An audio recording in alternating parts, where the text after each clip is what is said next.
Assalamualaikum warahmatullahi wabarakatuh. Kembali lagi di channel Berita Mistis. Untuk kisah kali ini masih melanjutkan dari kisah yang sebelumnya. Sebuah kisah yang diambil dari Facebook, dari tulisannya akun yang bernama Fajria Wijaya. Dan untuk kisahnya yaitu sebuah kisah yang berjudul Tumbal Pesugihan Ibu. Sebelum kita masuk ke ceritanya, tekan dulu tombol like video ini dan jangan lupa tekan juga tombol subscribe channel ini. Dan nyalakan juga lonceng notifikasinya agar tidak ketinggalan cerita-cerita baru dari channel ini. Dan bagi teman-teman yang ingin membaca langsung ceritanya, nanti silahkan saja kunjungi linknya yang nanti akan saya sertakan di kolom deskripsi. Dan seperti apa untuk kelanjutan kisah ini? Langsung saja kita simak berikut ini.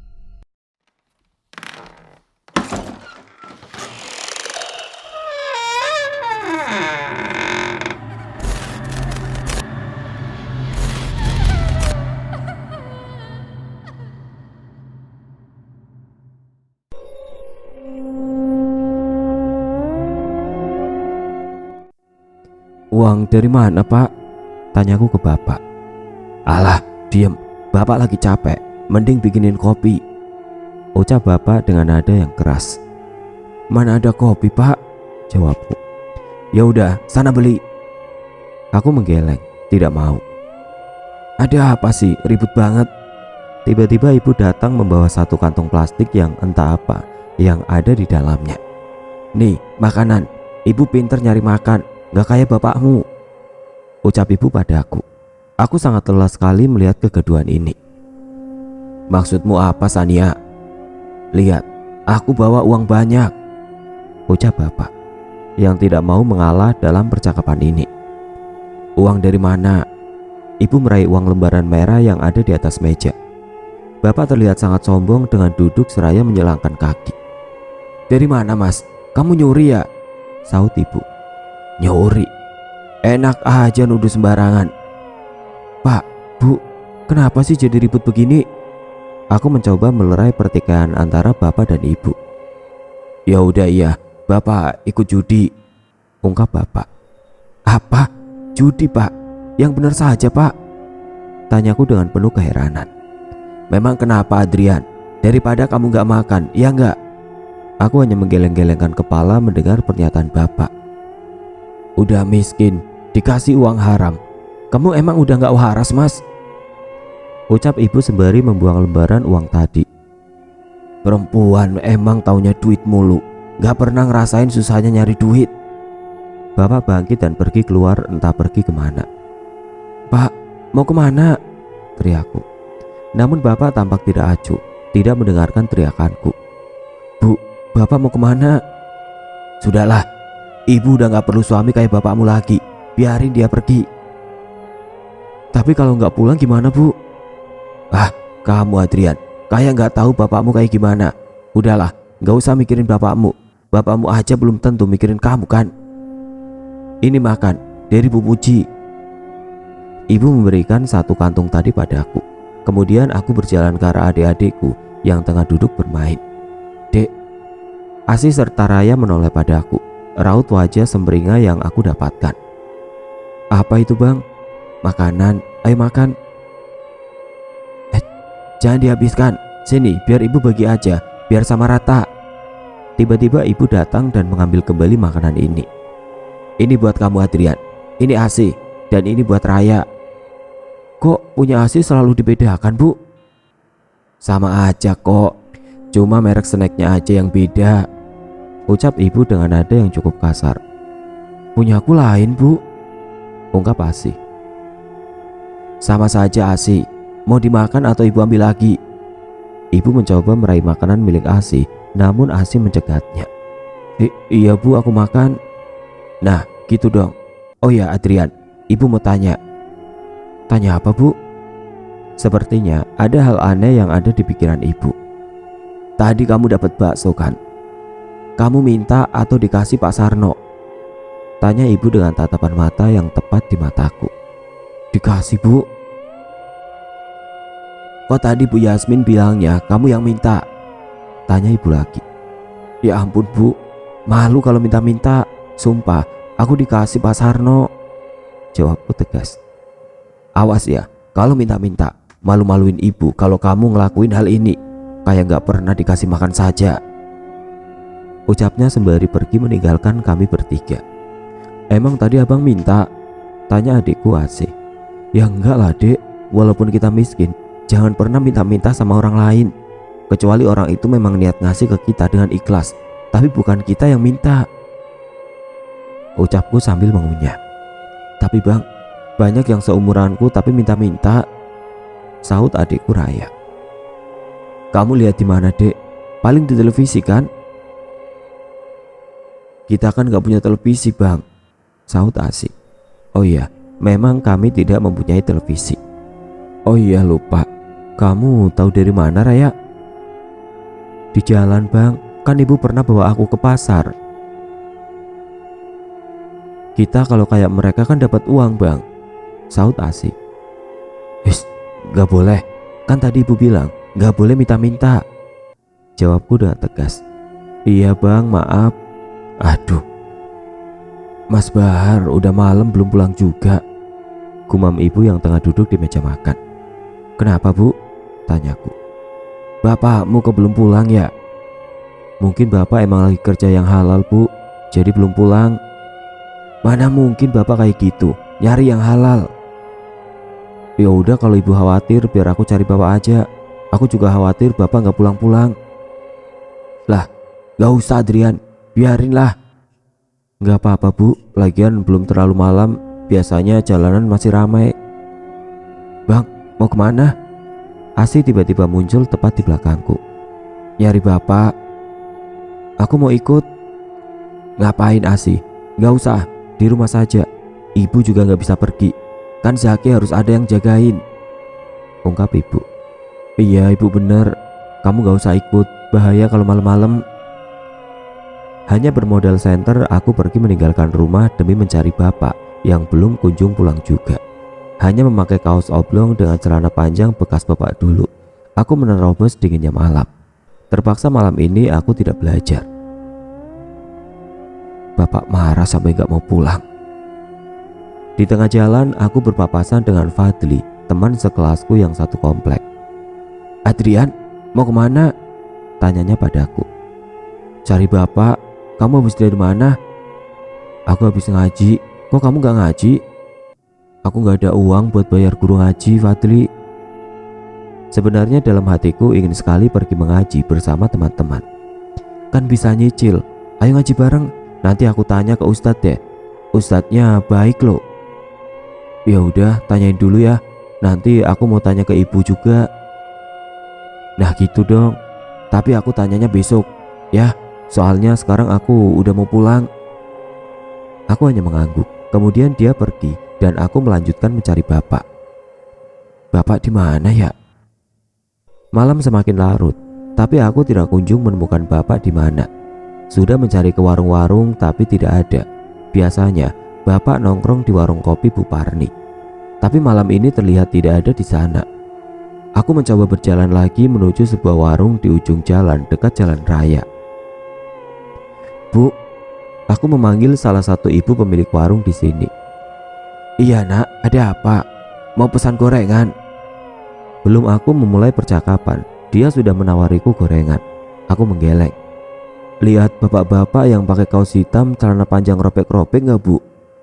Aku mencoba mengingat pakaian yang dikenakan bapak tadi siang. Kayaknya tadi lihat, tapi cuma lewat saja, gak mampir ke sini. Emangnya kenapa nak? Tanya ibu ini padaku. Dia bapakku bu, tadi pergi tapi sampai sekarang belum pulang. Mending kamu pulang saja, kayaknya bapak kamu orang gak bener deh.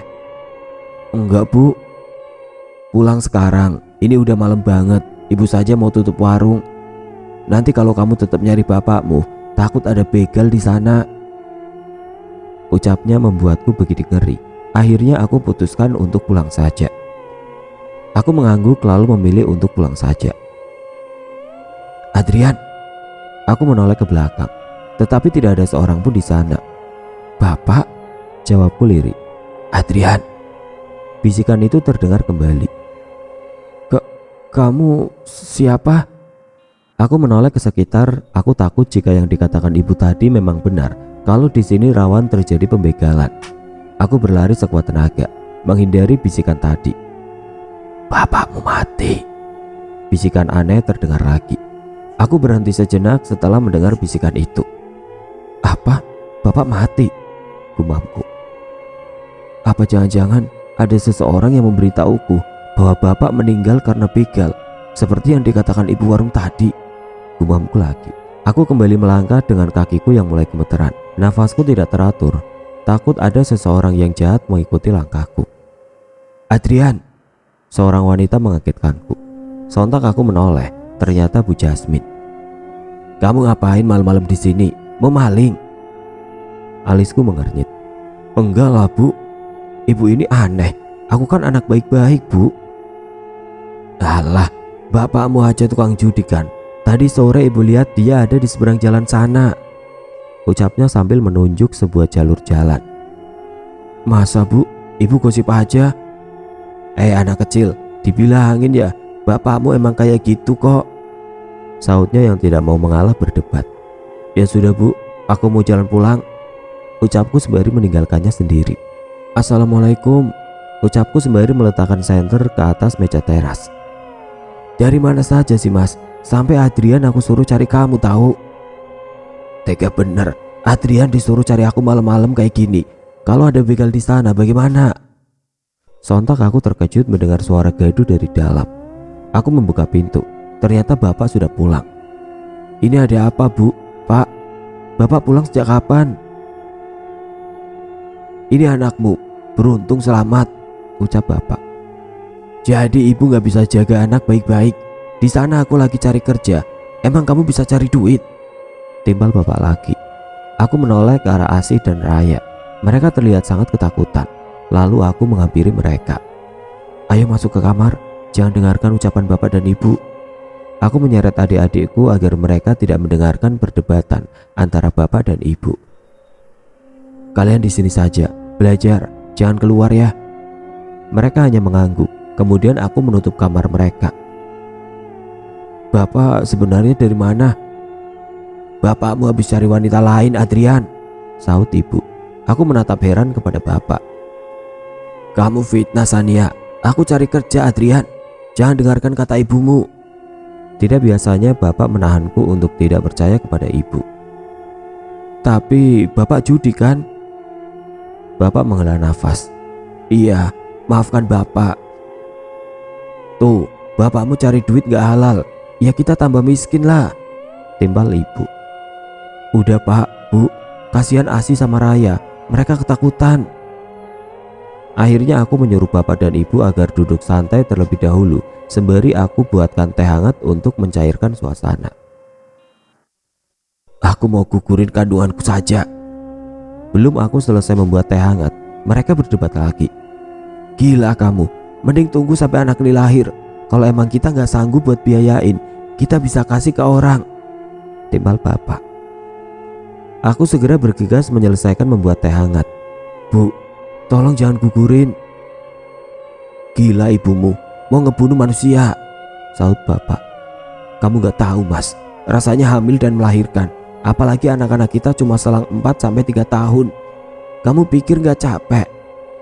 ucap ibu sembari menunjuk-nunjuk ke arah bapak. Bapak hanya terdiam. Kemudian bapak beranjak dari tempat duduk dan masuk kamar. "Mas, kamu ngapain?" Ibu bangkit dan mengejar bapak. Aku hanya terdiam, tidak tahu harus berbuat apa, karena jujur usiaku yang terbilang masih bocah belum bisa mencerna pembicaraan seperti ini. Aku terduduk lesu memikirkan hal yang seharusnya tidak aku pikirkan. Bagaimana jika bapak menceraikan ibu? Bagaimana dengan nasibku dan adik-adik? Tiba-tiba Asih dan Raya menghampiriku. "Bang," Asih dan Raya memelukku erat. "Kenapa? Kok kalian nangis?" tanyaku sembari mengusap pipi-pipi adikku. "Bapak sama ibu kenapa bang?" tanya Asih. Aku menggeleng. "Gak apa-apa kok, biasalah, urusan orang dewasa." Sembari tersenyum tipis, aku mengusap puncak kepala adikku secara bergantian. "Abang gak bohong," saut Raya. "Ya gak bohong dong, abang kan gak pernah bohong," jawabku. "Sudah ayo tidur, sudah malam." "Udah, Aku mau merantau ke Kalimantan saja daripada di sini. Pusing mikirin kalian semua, teriak bapak. Pagi-pagi buta seperti ini aku terperajat terlalu bangun. Ya sudah, tapi ingat, jangan pernah sekalipun berselingkuh dariku, timbal ibu. Bapak mau kemana? Aku berusaha menarik tangan bapak yang akan pergi meninggalkan rumah. Bapak mau kerja ke Kalimantan. Kamu jaga diri baik-baik. Jaga ibumu juga. Ibu kan lagi hamil.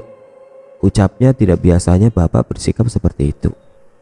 Aku mengangguk dengan menelan salib aku. Sudah, bapak mungkin lagi tobat, jadi dia nekat pergi, ungkap ibu. Ingat ya Sania, aku bekerja bukan karena kamu, tapi karena anak-anak, timbal bapak. Ibu tampak tidak acuh pada perkataan bapak. Bapak pergi sekarang. Kalau adik-adikmu bertanya tentang bapak, bilang saja bapak sedang bekerja. Aku mengangguk lalu bapak pergi meninggalkan kami. Entah mengapa rasanya sakit sekali ditinggal bapak pergi jauh. Rasanya air mataku ingin jatuh. Hei Adrian, ngapain nangis begitu? Ibu menepuk pundakku. Enggak apa-apa bu. Bapak kayak gitu gak perlu ditangisi. Malah bagus pergi dari sini. Nanti kalau bapak punya uang banyak, kita bisa kaya, tambahnya lagi. Aku hanya menghela nafas, lantas langsung pergi ke kamar. Terlihat kedua adikku sudah bangun. Bang, ada apa kok ribut-ribut? Tanya Asi padaku. Bapak pergi merantau, jawabku singkat. Bapak pergi, sahut dari Raya. Aku mengangguk. Ayo mandi, sekarang waktunya sekolah. Bu, Adrian pulang. Aku memasuki rumah. Hari ini ibu masak apa? Tanyaku kepada ibu yang tengah sibuk menimang Zaki. Masak? Ibu gak ada uang. Mending kamu minta ke warung Bu Inem. Kata ibu kita gak boleh minta. Bukan minta, tapi ngutang. Tapi kalau gak boleh gimana bu? Tanyaku lagi. Pasti boleh lah. Bu Inem kan baik sama kamu. Tenang, bapak lagi kerja. Nanti dapat uang pasti bisa ngelunasin utangnya. Aku menghela nafas karena diriku masih capek habis pulang sekolah. Sudah, jangan mengeluh. Cepat ganti baju dan langsung pergi ke sana. Lantas aku bergegas berganti baju dan langsung pergi. Aku terus berjalan sendiri karena Asi belum pulang. Tampaknya dia ada tambahan waktu sekolah. Dengan terik matahari yang menyengat, aku terpaksa berjalan dengan perut yang keroncongan. Jarak warung Bu Inem dari rumahku cukup jauh. Hei Adrian, sapa Bu Jasmine, si tukang gosip di komplekku. Kenapa bu? Mau pergi kemana kamu? Bukan urusan ibu. Lalu aku berjalan melewatinya. Nggak sopan ya? Ditanya jawabnya begitu. Lantas aku menoleh dan mendekat kepadanya. Aku mau pergi ke warung Bu Inem, ucapku. Mau ngapain?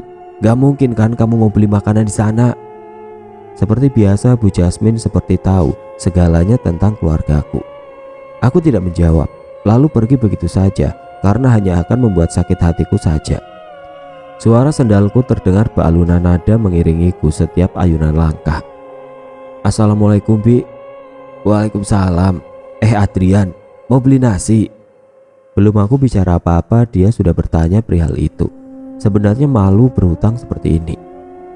Anu Bi, maaf sebelumnya, aku di sini bukan mau beli, tapi mau utang dulu. Boleh nggak ya Bi? Tanyaku sembari menunduk. Ya boleh, jangan takut begitu. Ayo duduk dulu Adrian. Kemudian aku duduk di bangku kecil. Warung yang cukup ramai menurutku. Banyak orang yang mampir untuk makan di sini. Tumben gak bareng sama Asi, ucapnya sembari melayani pesananku. Asi masih sekolah Bi. Ia hanya mengangguk. Mau pakai ayam gak? Atau rendang? Aku menggeleng. Gak perlu Bi, nasi sama orek tempe aja. Loh kok gitu? Ibu tambahin ayam aja ya. Jangan takut sama Bibi. Nanti Bibi kasih diskon kok. Lalapan mau gak Adrian? Tanyanya lagi. Gak usah Bi, itu saja sudah cukup untuk kami berempat. Kok berempat? Bukannya berlima? Bapak lagi pergi kerja ke Kalimantan Bi. Oh, pergi udah lama? Baru pergi tadi pagi. Ia hanya mengangguk kemudian memberikan nasi lengkap dengan lauknya kepadaku. Bi, boleh tanya sesuatu? Tanyakan saja Adrian. Maaf sebelumnya, Bibi butuh orang buat kerja di sini enggak? Aku pengen kerja. Tanyaku, sebenarnya takut mendengar jawaban yang tidak enak dari Bibi Inem. Wah, boleh. Kamu beneran mau kerja? Kebetulan anak Bibi yang gadis yang biasa bantu sekarang lagi kuliah di luar kota. Jadi Bibi biasanya kewalahan. Kalau kamu mau, boleh jadi pelayan sama cuci piring. Mendengar jawaban ini rasanya hatiku langsung berdebar senang. Beneran Bi? Iya, asalkan kamu kerjanya rajin. Bibi mau sambil bersedekah sama kamu. Aku mengangguk penuh semangat. Ya sudah, kamu pulang saja dulu, makan dulu, nanti balik lagi ke sini dan bilang juga ke ibu kamu kalau kamu mulai kerja di sini. Iya Bi. Bu. Aku berlari ke dalam rumah. Apa sih Adrian? Zaki lagi tidur, jangan teriak-teriak. Kemudian ibu merebut nasi yang aku bawa tadi. Lauknya apa? Orek tempe sama lalapan. Gak ada ayam?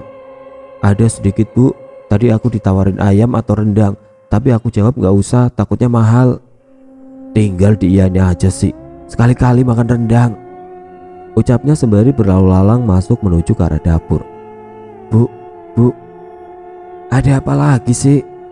Hari ini aku kerja di warungnya Bi Inem, ungkapku. Serius? Ya udah, ayo cepetan makan. Habis itu kamu langsung pergi ke sana. Ibu menyeret tanganku dengan kasar.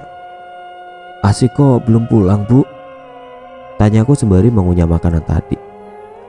Udahlah, paling dia ada jam tambahan, nanti sore juga pulang. Sisain dikit saja buat Asia, ucap ibu. Setelah makan siang dengan ibu dan adikku, aku bergegas menuju warung Bi Inem. Cepat sekali Adrian, memangnya sudah dimakan makanan tadi? Sudah Bi, aku tersenyum. Ya sudah, kamu cuci piring saja dulu. Nanti kalau sudah beres bantu bibi di sini ya. Aku hanya mengangguk, lalu langsung mengerjakan apa yang diperintah Bi Inem. Namun di benakku masih terselip rasa khawatir karena Asi belum pulang juga. Kasihan kalau dia sampai belum makan siang. Aku berusaha fokus dengan pekerjaanku, pekerjaan yang cukup berat untuk bocah seumuranku. Tetapi mau bagaimana lagi? Ini kesempatan untuk meringankan beban ibu sama bapak. Kamu Adrian, anaknya si Bahar kan? Seorang pria parubaya terlihat seumuran bapak. Iya Pak, ada apa ya? Aku yang tengah sibuk membantu Bi Inem terpaksa berhenti. Itu adikmu yang cewek tertabrak mobil. Tadi saya bantu tolong sebentar buat ngantar ke rumah sakit. Degup jantungku tidak karuan mendengar pertanyaan dari lelaki ini. Sih, mending kamu bilang sama bapak dan ibumu sekarang. Kasihan, kepalanya kayaknya bocor. Di sana ada Pak Haji Kasim, nemenin adikmu di rumah sakit dekat seberang jalan dekat toko bangunan. Aku segera berlari tanpa memedulikan Bi Inem, si pemilik warung ini. Dengan air mata yang mengalir di sepanjang jalan, nafas yang tersegal-segal sambil sesegukan karena tangisanku. Ibu. Aku menggedor pintu rumah, tapi sepertinya tidak ada orang di dalam. Ibu pergi entah kemana. Ibu, buka Bu. Ibu kemana sih? Raya, buka Raya. Tidak ada sautan dari siapapun. Aku bergegas meninggalkan rumah dan berniat pergi menuju rumah sakit yang lelaki itu bilang. Aku berniat untuk naik angkot karena uangku hanya cukup untuk ongkos angkot. Ibu di mana sih? Apakah ibu sudah di sini? Sembari melangkah ke dalam rumah sakit ini, terlihat Pak Haji Kasim sudah menunggu kedatanganku. Raut wajahnya sangat takut dan cemas. Adrian, Pak Haji Kasim mendekat padaku, lalu memelukku. Aku menangis tanpa henti.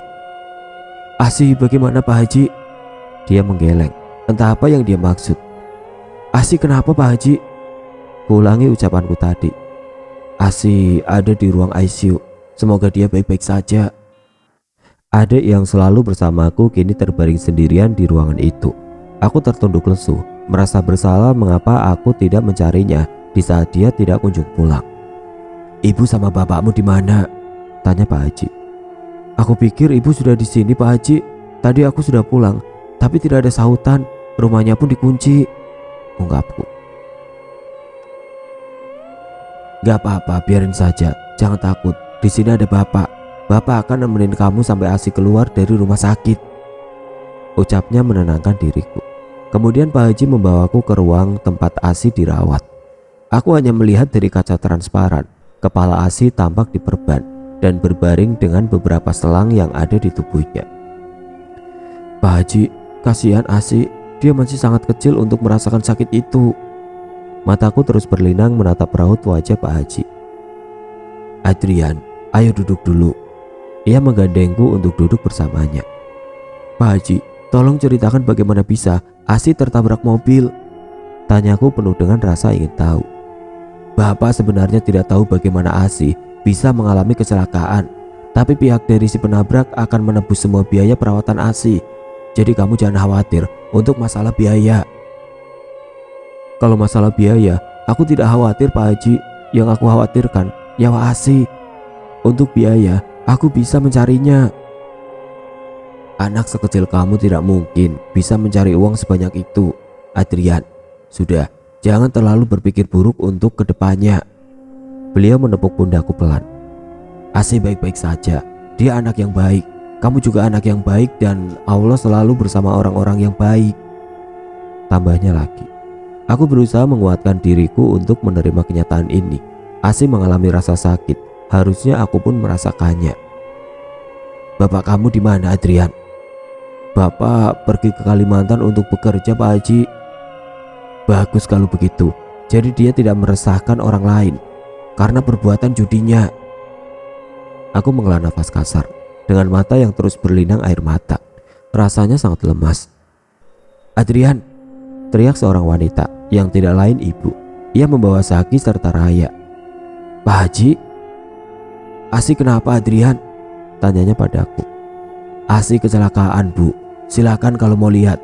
Di sana ruangannya, tapi hanya bisa melihat dari luar saja. Pak Haji menunjukkan sebuah ruangan tempat Asi dirawat. Ibu kemudian mengintip dari kaca transparan. Raya menghampiriku dan memelukku. Bang, kenapa Raya? Kak Asi mau ninggalin kita loh. Maksudnya apa? Anak sekecil Raya berkata seperti ini. Kak Asi gak ninggalin kita. Nanti kita bakal pulang dari sini bareng-bareng kok.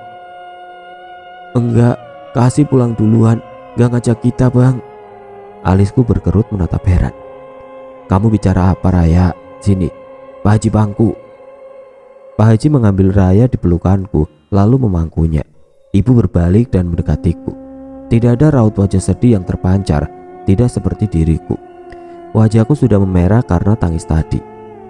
Bu, kenapa? Kok ibu gak sedih? Kata siapa? Ibu sedih dari dalam hati. Kamu mana bisa merasakan seorang ibu melihat anaknya terbaring seperti itu? Ucapnya sedikit sesumbar padaku. Sabar Mbak Sania, doakan saja untuk sembuhan Asi, saut Pak Haji. Kita harus menunggu beberapa lama lagi, Pak Haji, tanya ibu yang terus berjalan mondar-mandir. Sabar Mbak Sania, ucap Pak Haji. Tampaknya ibu sudah sangat kesal. Kenapa Mbak Sania? Kalau memang tidak ingin menunggu, silakan pulang saja. Saya bisa menunggunya sampai benar-benar bisa pulang, tambah Pak Haji. Anda siapa Pak Haji? Harusnya Anda yang pulang. Bu, jangan kasar begitu. Apa kamu Adrian? Ngatur-ngatur ibu, ucapnya dengan nada yang cukup kasar. Jangan kasar ke anak kecil Mbak, gak baik. Ibu lalu terdiam dan duduk bersebelahan denganku. Nanti ibu akan bawa paksa Asi untuk pulang, bisiknya padaku. Alisku mengerut, tidak paham apa yang dikatakan ibu tadi.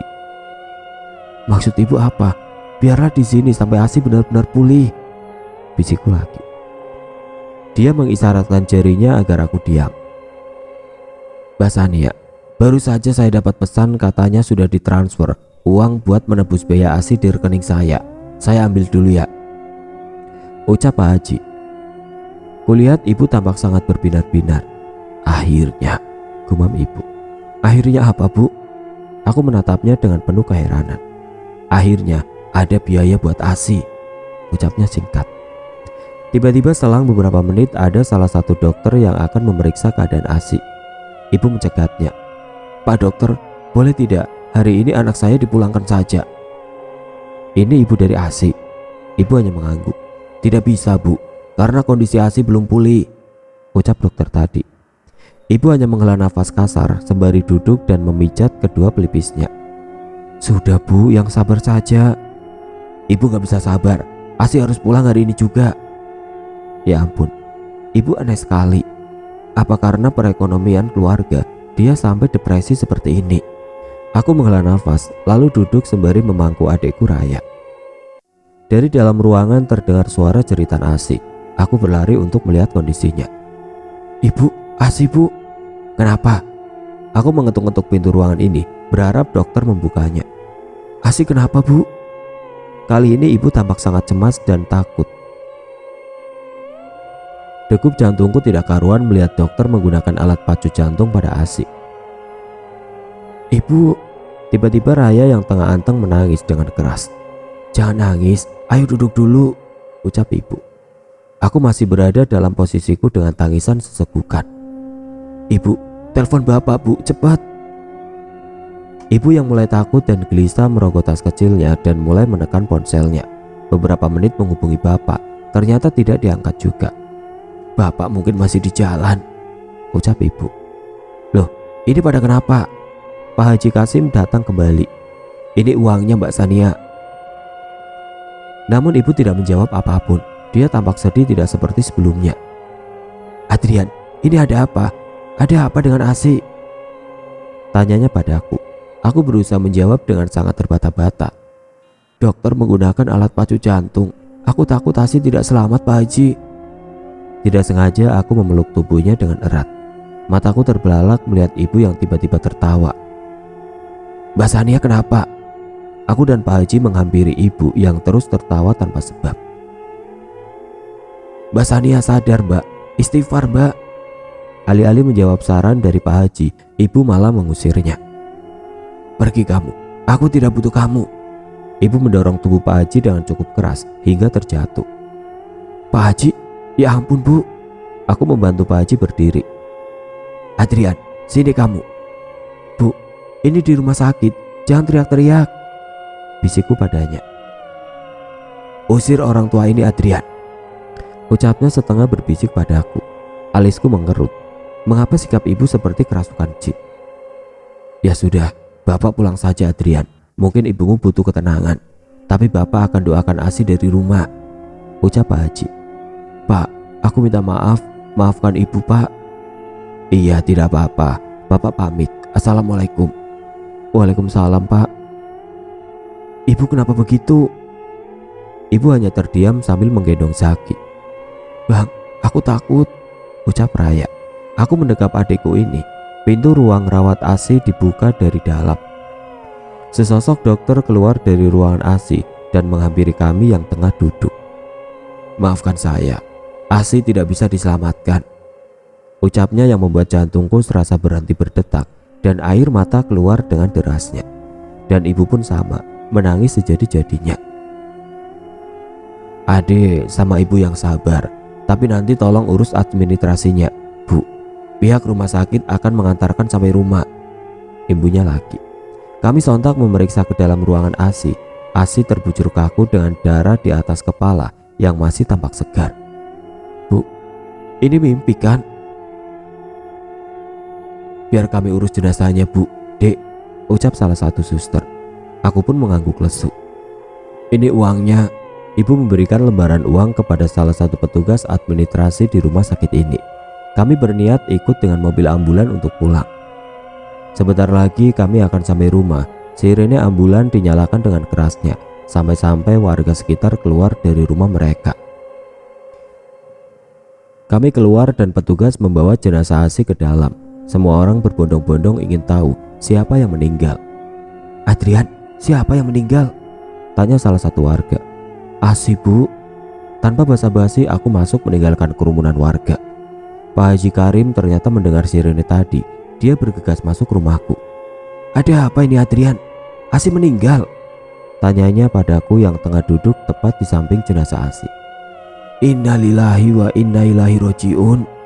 Pak Haji memeluk erat tubuhku. Ayo warga, kita persiapkan untuk memakamkan Asi, ucap Pak Haji kepada semua warga. Saya tidak akan memakamkan Asi di sini. Ibu datang dengan keputusannya yang mengejutkan semua warga. Oke teman-teman, sampai di sini dulu ceritanya. Nantikan kelanjutan kisah ini di video berikutnya. Agar tidak ketinggalan, klik tombol subscribe channel ini dan nyalakan lonceng notifikasinya. Wassalamualaikum warahmatullahi wabarakatuh.